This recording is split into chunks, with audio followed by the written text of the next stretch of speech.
Hello everyone, welcome back to my channel Pawan eco world. Students, हम कर रहे हैं यूनिट नंबर सेकंड और यूनिट नंबर सेकंड का मनी का चैप्टर हमारा कंप्लीट हो चुका है। अगर किसी स्टूडेंट ने नहीं देखा है तो मैं उसे डिस्क्रिप्शन बॉक्स में दे दूंगी। पहले उस चैप्टर को गो थ्रू हो जाए, देन इसके बाद इस वाले चैप्टर पे आए। आज हम करेंगे बैंकिंग का कॉन्सेप्ट, और बैंकिंग के कॉन्सेप्ट में हम लेंगे जो बैंकिंग जो आरबीआई है, आरबीआई और आरबीआई के फंक्शन, मीन्स आरबीआई क्या होता है और आरबीआई के फंक्शंस क्या है, हम वो करेंगे।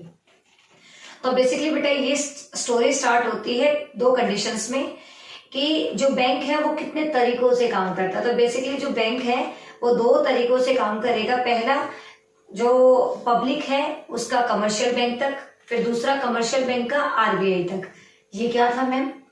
एक्चुअली बेटा ये था कि जब हमें जरूरत पड़ती है तो हम कमर्शियल बैंकों के पास जाते हैं, जैसे एसबीआई हो गया, एचडीएफसी बैंक हो गया, एक्सिम बैंक हो गया, इस तरीके। और जब हमें जरूरत नहीं पड़ती है, कमर्शियल बैंकों को जरूरत पड़ती है, तो वो जाता है आरबीआई के पास। तो बैंक भी दो तरीकों से ही काम कर रहा है, एक general public to commercial bank, दूसरा कमर्शियल बैंक टू आरबीआई। यहां से हमें एक बात क्लियर हो जाती है कि अगर हमें कोई भी ट्रांजेक्शन करनी है तो हम कमर्शियल बैंक के साथ वो ट्रांजेक्शन करेंगे, और अगर कमर्शियल बैंक को कोई भी ट्रांजेक्शन करनी है तो वो आरबीआई के साथ करेगा। तो यहाँ से आरबीआई की इंपॉर्टेंस अपने आप में इस लेवल पे हो जाती है कि आरबीआई भाई क्या बला है, आरबीआई हमें क्यों पढ़ना है, आरबीआई इतनी बड़ी चीज है जिसकी जरूरत सारे कमर्शियल बैंकों को पड़ती है। तो सबसे पहले हम स्टार्ट करेंगे आरबीआई क्या होता है और आरबीआई के फंक्शन से। तो देखिए बेटा, आरबीआई को आरबीआई नहीं कहना कभी भी, आरबीआई को आप बोलोगे सेंट्रल बैंक ऑफ इंडिया 1935। ये बहुत अच्छी आदत है। अगर आप किसी भी बैंक को, किसी भी इंस्टीट्यूशन को, या किसी भी कंपनी को, या किसी भी चीज को उसकी डेट के साथ कर सकते हो जो कि एस्टेब्लिशमेंट डेट होती है, इससे आपका 1 मार्क्स कंप्लीट हो जाता है। आप जितनी बार सेंट्रल बैंक ऑफ इंडिया 1935 बोलोगे उतनी बार आपको ये याद हो जाएगा कि सेंट्रल बैंक एस्टेब्लिशमेंट कब हुआ था, 1935 में। इसका एक्ट पास कब हुआ था, 1934 में, बट ये एस्टेब्लिश हुआ था 1935 में। तो इससे आपको स्पेशल आरबीआई की डेट याद नहीं करनी पड़ेगी, आपको सीधा याद रहेगा। तो आप इस तरीके से अपनी जितनी भी डेट है उनको याद कर सकते हो। सॉरी। तो देखिए बेटा, अब हम स्टार्ट करते हैं कि आरबीआई मतलब फाइनली है क्या।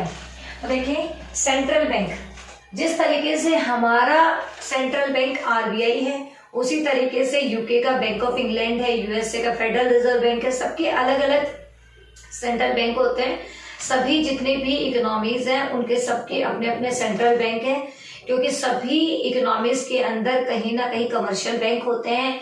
उन कमर्शियल बैंकों को रेगुलेट करने के लिए उनको भी एक सेंट्रल बैंक की जरूरत होती है। और अगर हमारे जितने भी देश हैं, जितने भी मैं बता रही हूँ अलग अलग कंट्रीज हैं, इन कंट्रीज को कभी जरूरत पड़ती है, इन कंट्रीज के सेंट्रल बैंक को जरूरत पड़ती है, तो ये बेसिकली डील किससे करते हैं, वर्ल्ड बैंक से या आईएमएफ से, जो कि हमारे फाइनेंशियल इंटरनेशनल फाइनेंशियल इंस्टीट्यूशंस है। सॉरी। तो देखिए बेटा, central bank, the central bank is an apex body. Central bank क्या है, एक एपेक्स बॉडी है।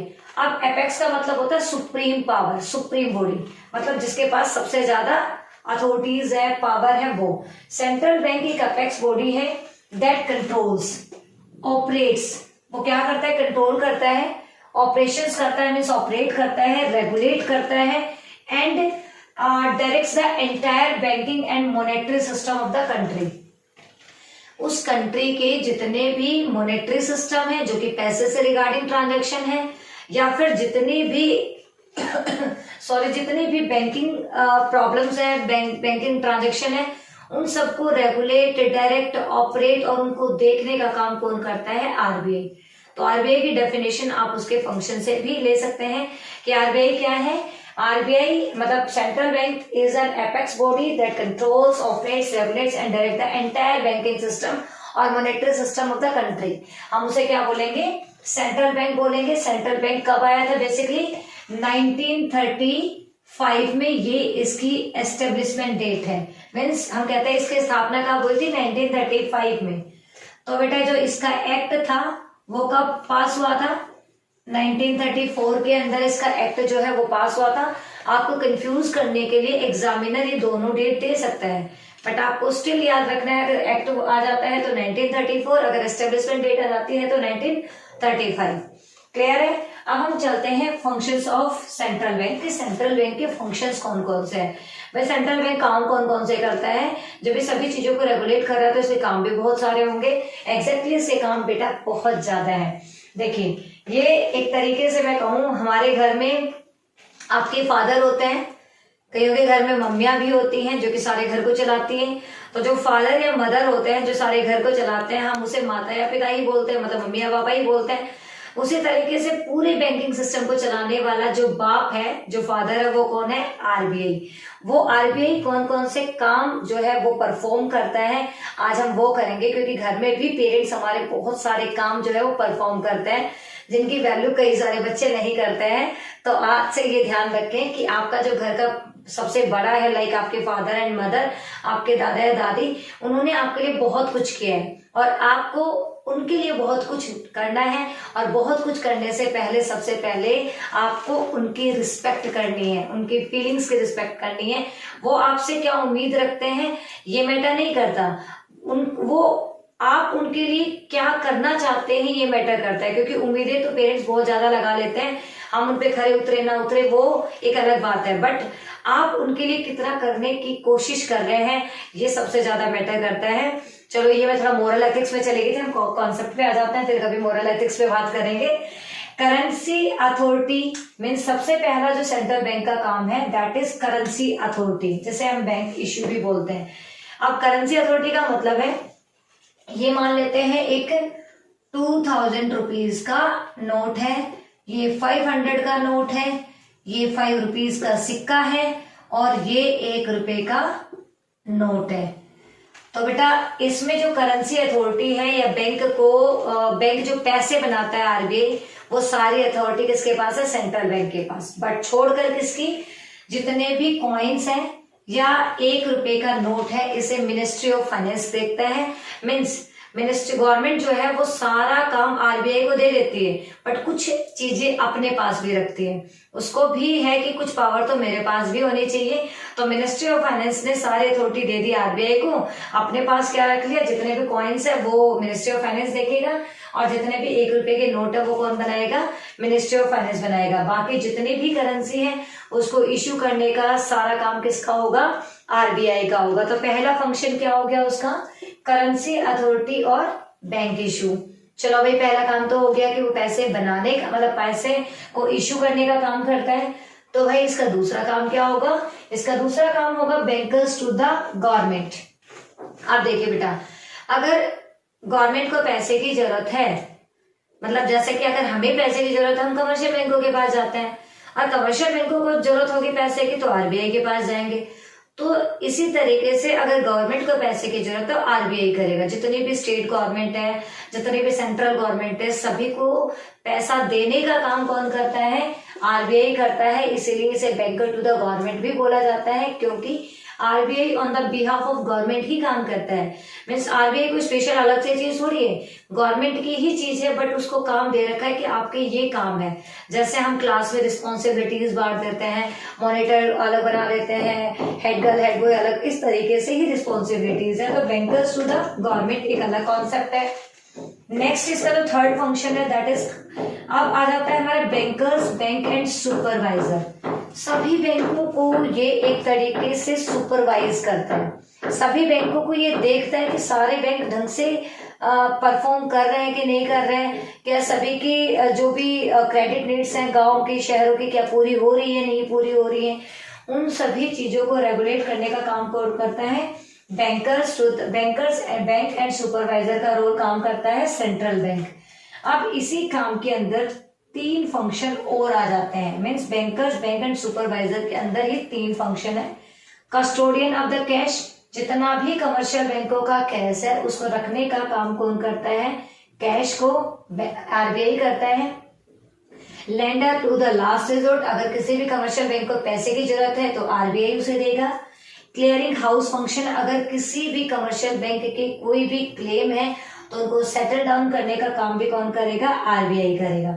तो जो बैंकर्स बैंक है इसी काम के अंडर 3 काम और करता है। वो पहला कस्टोडियन ऑफ कैश, सारी जो कस्टडी है कैश की वो रखेगा। Lender of the last resort है, कमर्शियल बैंकों को अगर पैसा चाहिए तो आरबीआई के पास जाना है। क्लियरिंग हाउस फंक्शन, अगर किसी भी कमर्शियल बैंक के कोई क्लेम्स है तो उनको क्लियर आउट करने का काम भी कौन करेगा? सेंट्रल बैंक करेगा। उसके बाद आता है next function, that controller of the money supply. It is a most important function of the RBI और आपके एग्जाम में सीधा क्वेश्चन यहीं से पूछा जाता है। मीन्स जो कंट्रोलर है मनी सप्लाई का वो भी आरबीआई है। अगर हमारी इकोनॉमी में इन्फ्लेशन या डिफ्लेशन आ जाता है, इन्फ्लेशन का मतलब होता है महंगाई, प्राइसेस का अप चले जाना, मीन्स प्राइसेस बढ़ जाना। डिफ्लेशन मतलब मंदी का दौर, प्राइसेस का डाउन चले जाना। अगर हमारी इकोनॉमी जो है वो डिसइक्विलिब्रियम कंडीशन, तो इक्विलिब्रियम कंडीशन है। अगर हमारी इकोनॉमी, ये देखिए ये एक इक्विलिब्रियम की कंडीशन है, अगर यहाँ आ जाती है और यहाँ मीन्स इन्फ्लेशन या डिफ्लेशन की कंडीशन पे आ जाती है तो इसमें मनी सप्लाई का रोल होता है कि मनी सप्लाई ज्यादा हो गई या कम हो गई। अगर मनी सप्लाई ज्यादा हो जाती है और मनी सप्लाई कम हो जाती है तो उसको इक्विलिब्रियम पॉइंट पर लाने का काम आरबीआई करता है, क्योंकि महंगाई और मंदी मनी सप्लाई के कमियां ज्यादा होने से ही आती है। और पूरी मनी सप्लाई को कंट्रोल करने का काम किसके पास होता है? आरबीआई के पास होता है। तो मीन्स आरबीआई का ये एक ऐसा फंक्शन है जो कि अपने आप में बहुत सारे इंपॉर्टेंस रखता है। इसका जो कॉन्सेप्ट है वो मैं आगे करवाऊंगी। मनी सप्लाई को कंट्रोल करने के लिए वो अपने क्वांटिटिव और क्वालिटिव टूल्स लगाता है, जैसे repo rate, reverse repo rate, CRR, SLR, open market operations, इस तरीके के टूल्स लगाता है जो कि हमारा नेक्स्ट कॉन्सेप्ट होगा। तो बस आप यहाँ तक ये याद रखेंगे कि control of the money supply को कंट्रोल करने के लिए आरबीआई क्या करता है? मॉनेटरी पॉलिसी लगाएगा जिसमें क्वालिटेटिव और क्वांटिटेटिव होता है जो कि इन्फ्लेशन और डिफ्लेशन को कंट्रोल करने में हेल्प करता है। Then last but not least, custodian of the foreign exchange. जितना भी फॉरेन एक्सचेंज हमारी कंट्री में आता है और जाता है, बेसिकली तो रखने का काम जो होता है वो कमर्शियल बैंक मतलब आरबीआई के पास ही होता है, बट कितना आ रहा है और कितना जा रहा है सब आरबीआई के पास होता है, जिसे हम ऑफिशियल रिजर्व भी बोलते हैं, फॉरेक्स भी बोलते हैं। तो पैसे को रखने का काम है, फॉरेन करेंसी का हिसाब किताब, फॉरेन करेंसी कितनी हमारे पास है, कितना उसका रिजर्व है, सब किसके पास होगा? आरबीआई के पास।